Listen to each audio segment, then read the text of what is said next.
it's been 5, 6 months since I've had an update. You can see some things have changed, oxygen and whatnot. So September 2nd was my last radiation treatment. Um, they asked me if I wanted to ring the bell. I said sure. Radiation is pretty uneventful. It's someone might as well be taking a picture at the DMV. It's just you might get a little bit of hair loss in the area that they're doing radiation, but other than that, you don't. Nothing happens. Uh, most of your most of your side effects are going to come from chemo, hair loss, sickness, weight loss, things like that. I didn't have any of that. I had no weight loss. My father gained 70 pounds. I had um, no hair loss. I did have I had to shave some of my chest when they put my port in, uh, and the radiation then kept that from growing back, and also took the hair away from under my arm, which they said would stay like that. It would never come back, but it did. Um, about a month ago or so, I was like, "Oh, hey, look, it's back!" Like I didn't care if it was gone. It was gone. It wasn't. It wasn't. But it did come back, despite them saying that it wouldn't. Uh, so I'm continuing to beat the odds on everything they tell me. September 3rd, I got my last chemo treatment. Chemo, I don't remember the names of them. I'll list them here or here. The second one in that list is the first half is one chemo, and the last half of the session is the other chemo medicine. People get all different types of chemos. These are the ones that they use for me. The second one, when they switched over, I started coughing. I was coughing pretty bad, and the nurse popped her head and she said, "You okay?" And I was like, "No, not at all. I didn't know what, but something's wrong. Something's wrong." Well, here I was having an allergic reaction to it. I've never had an allergic reaction to anything in my life. Uh, so before I knew it, they were having, there were like 10 people in the room, nurses, doctors, lab people. They were giving me inhalers, putting stuff in my IV, jamming EpiPens in my thigh. Now, because of their protocol, because they used the EpiPen, they had to call the ambulance, which I needed anyway because I was at the hospital, and by the time I got to the hospital, I was still, having a real hard time breathing. So I was there for a few hours, and then I got released. I didn't have to repeat that chemo because they said that, they expected it to happen actually earlier on. They, it just didn't. It's normally people get that chemo reaction, but I've a really good immune system, so I held it off pretty far. I was home okay. That weekend I was okay. That September 6th, that's a Sunday or Monday, I went to bed. I was feeling pretty sick. I had a really bad cough. Normally, I don't normally get sick. If I start feeling I'm getting under the weather, I'll go to bed, sleep for a day, and I wake up and, excuse me, and I wake up and I'm golden. This didn't happen. It was Thursday. I got out of bed. I felt good. I just figured it took me more days because of my lowered immune system. That weekend, I was doing some stuff, paying the bills, doing a budget or whatever, something easy I could just sit down and do. And I coughed so much that I don't know if I had a seizure or if I was just like coughed so much that I was passing out, but fighting passing out to stay awake at the same time. And it was just kind of a drawl for it seemed like it lasted minutes, but it could have only been seconds. I don't know. My hand was in the air. I literally just stuck, just kind of just going like this. Um, so that was really odd. So I made a note on a piece of paper and sat in front of me. So that way if it happened again, someone would find me if something went wrong. That way at least somebody knew what happened. Um, so anyway, so that was the 11th. And then on the 13th, I went back to bed again. I was I was panting heavy. I was bedridden. I barely ate all week and drank all week. I would just look at the water and I couldn't even move to touch it. I just exhausted. I couldn't even put shorts on. Like I'd stand up, put my shorts on in the bed, and I have to lay down and take a nap. Come Thursday, I thought I was doing better. That was the September 17th. So I got up to get a shower. I thought if I get a shower, maybe that'll help clear out my lungs. It'll wake me up a little bit. I didn't think I was gonna make it out of my shower. I just things got things went south really quick. So I got out of the shower, laid across the bed, took a nap for a couple hours, and thought, well, before when I would go for be in the truck, the fresh air would do me good. So I thought, well, let me go pick up a prescription. Maybe that'll help me, just that fresh air. And it didn't. So I called the nurse, my radiologist, before when I got back, and she said that I need to go to I need to call the emergency, or I need to call an ambulance. And I told her, I said, well, I ended up taking myself to the hospital. I felt okay when I was sitting. They said it wasn't a good idea. I shouldn't have done it, but I did. Before I did that, though, I stepped out of the house. I stepped out of the truck. I was going to go to the house and get like a charger for the phone or those kind of things. And I couldn't. I don't think I could have made it past the truck. I've been laying on the ditch next to the driveway and nowhere to know where I was. I was really bad off. So I just got in the truck and I drove myself to the hospital. I pulled up to the emergency room and told them, I said, I need to go get in there. I said, but I can't get out of my truck. So they had me park and they pulled a wheelchair over and took me out to the emergency room. One of the things that was wrong with me was I had radiation pneumonitis.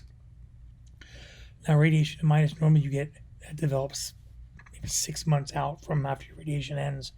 Lucky for me, I got it right away. And what happens is, it's a form of pneumonia, but it's your tissue becomes leathery in your lungs instead of like billowy, and that oxygen literally just hits against it and can't get in. So when I stay steroids for a few months for that to slowly get back to a softer tissue. So I had radiation pneumonitis, I had pneumonia, I had inflammation, an infection, and I was septic.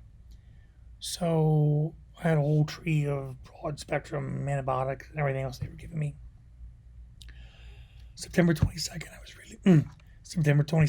was released from the hospital on 2 liters of O2, 2 liters of oxygen. But it came around pretty well, fast. After like 4 days, they want you on 2 liters. That was on the low end. That's great. Someone with any kind of medical problem don't want to be below 90. A healthy person should be in the 95 range to not quite 100, but just close to there. So anything above 90 would be good for me. Without oxygen, after about a week, I was able to maintain just sitting around and doing some light stuff, 95, 96 by myself. And I would take the oxygen with me, a handheld, if I go for a walk. The first walk I took, 2 blocks, took me a half hour. Within a couple weeks, I was down to like 10 minutes. So I was making great strides. So, so I was doing well. My only issue is I was still extremely tired. I mean, like, I didn't move. It was everything I could do just to get up, to take a walk. And then on November 3rd, my mother passed away.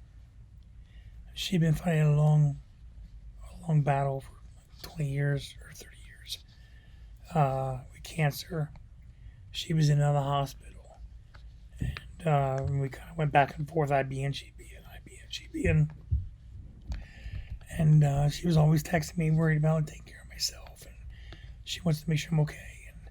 And I felt bad because I felt if, maybe she didn't have that extra stress. I kept telling her, no, don't worry about me. I'll bounce back. Take care of yourself, get healthy. Because I was worried about the extra stress being too much on her. In fact, I didn't tell her right away I was even sick initially. Until I knew that, because she was in the hospital at one point when I found out. She was in the hospital around the time I found out. But anyway, I talked about that before. So anyway, I released from the hospital with 2 liters of oxygen. My mother had passed away on November 3rd. The hard part about that is November 13th, I got my PET scan results back. It shows that it's 9-day difference. As soon as the results were in, my radiologist called me up and she was ecstatic saying, "Oh, here's the message she left." Hey, it's Dr. Medberry. Just going to tell you, I just looked at your PET scan and it is dramatically better. There's nothing there that I could say is definitely cancer left. There's still some uptake as we expected where you had radiation. That even looks much better on this compared to the CT. But I don't see anything that's definite cancer left behind. So, you can tell it's a huge difference. Then November 20th, I was really sick. I didn't move from that recline. I mean, I was bad. I hurt from head to toe. I was coughing like I've never coughed before. I just had so many issues. And here it turns out, well, I thought I had COVID. So after about a week, I was checking my oxygen levels. I couldn't keep them up above 90 anymore. So I admitted myself back to the hospital again. And it turns out I had COVID. I had COVID. My wife had COVID. Two of the daughters in the house had COVID. And my sister-in-law and her husband had COVID. Quite a few people from church had COVID. And so I was back in the hospital, and my sister-in-law was in the hospital as well. December 1st, I was released and sent home with 3 liters of oxygen now. 3 liters now that I had to be on, up from the 2. And but they said these symptoms from the COVID, needing the oxygen, would last a while. Like I might be on it for months to get away from this. A week later, my sister-in-law, my wife's sister, passed away in the hospital from the COVID. And then a week later, my wife's half-sister then passed away from COVID as well. During that time, since December up until February, we had for the most part, I'm really tired. Because the steroids they had to have me on because of the pneumonias and the radiationitis. The one steroid that they had to have me on at first, I was shoveling the food in my mouth. That I'm just short of 300 pounds. Matter of fact, I made a bet with my wife before because she told me I was going to hit 300. I told her, I said, no, I won't. And she said, well, if you do, I get to dye your hair blue. I'm like, okay. Well, one day I went to the doctor. And I hopped on a scale. I said 299.9. I said, thank you. I explained to the nurse why I was so grateful. I'm back down to 290 now, but I would definitely start stripping off some clothes if I would have been over 300.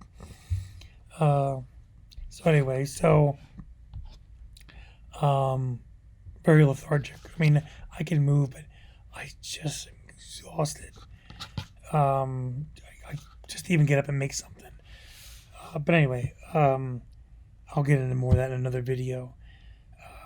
But February 2nd, I woke up and I couldn't maintain my O2. It was like 2:30 in the morning.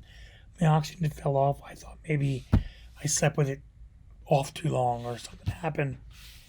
I stayed that day on the chair, my recliner. The next day I did as well, and knowing that the day after that, on the 4th, I had a CT scan scheduled. With the radiation, the chemo, everything else going on, hemoglobin's low because of, what it's doing as far as the bone marrow and the red blood count, and just a lot of stuff going on. Energy from the iron not being processed right.